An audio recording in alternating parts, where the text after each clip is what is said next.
Tamara Nutsubidze, independent journalist.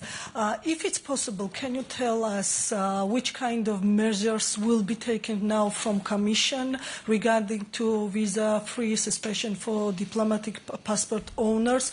Also, can we expect some next steps regarding to Georgia, or it depends which kind of situation will be in the country? And last question, I saw the agenda of EUCO, and Georgia also mentioned there. So there will be just discussion about situation in Georgia, or can we expect also some kind of steps from the heads of states? Thank you. Mm-hmm.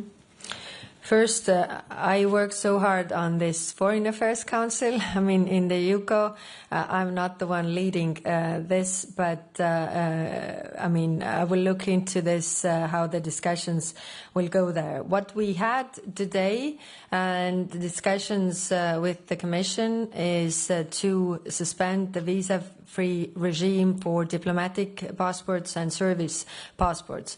I must say that there was very intense discussion, and there was also a lot of will to do more. So many said that, you know, let's also see how the developments are, and we are ready to take additional steps. But you know, with sanctions, we need 27 on board. So therefore, we are unfortunately not there. But I think this visa-free regime and suspension is a first step, and it's also, I mean, symbolic. We're taking the last two questions. So, Lydia on Reuters.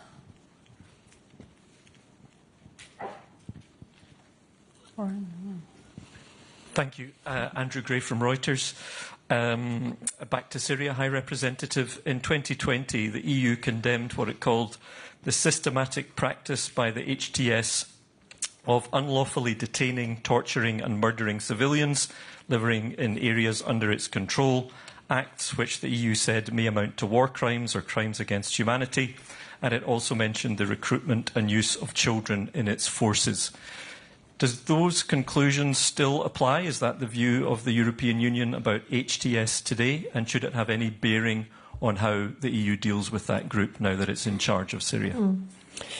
Yeah, well, these are the worries not only for the European Union, but also for the regional actors. And that's why we all said that we want to see no extremism, no radicalization, and you know, it going to the right direction. Because right now they're saying the right things, but everybody is not convinced that they do the right things.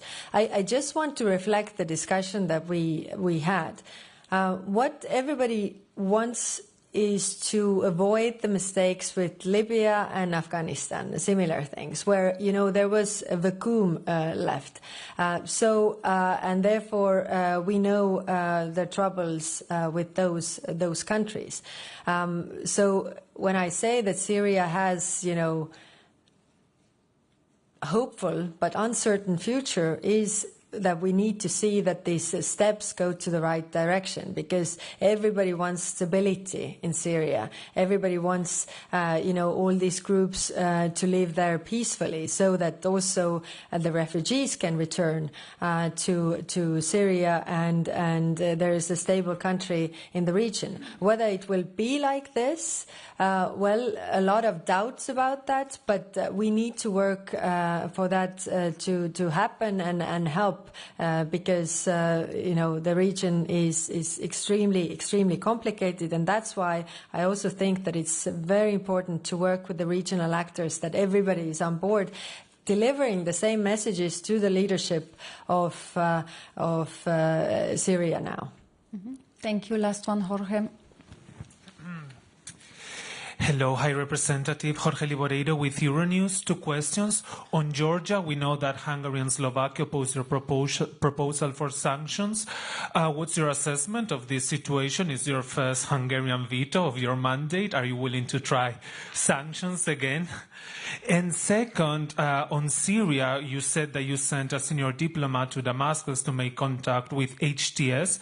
Are you willing to personally engage with HTS and Mr. al-Shara from now on? Do you think the engagement can reach that level, that official level? Thank you. It's my first Hungarian veto, but I can guarantee it's not the last. But no, I'm still, optimist. So I've worked intensely with Hungarian colleagues, and I will intend to work with them in the future as well. So and not only me, I think the others as well, and proposing also different solutions to overcome. But we achieved a lot.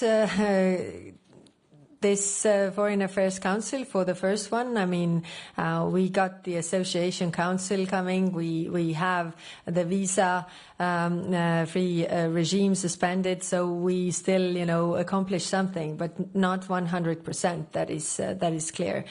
So we will need to work on that. What comes to the HDS and the engagement, we are not there yet. So today we discussed the level of engagement with the ministers, and everybody agreed that it should be lower level right now in order to see whether it goes to the right direction. And therefore the ambassador that we have in Syria, currently based in Beirut, went there. And of course, there are different levels of engagement, but we need to see in the coming weeks, in the coming months, that we need to see positive action as well, not only words, but also deeds. Thank you very much. This concludes our press conference. Thank you very much, High Representative. Thank you. A good evening.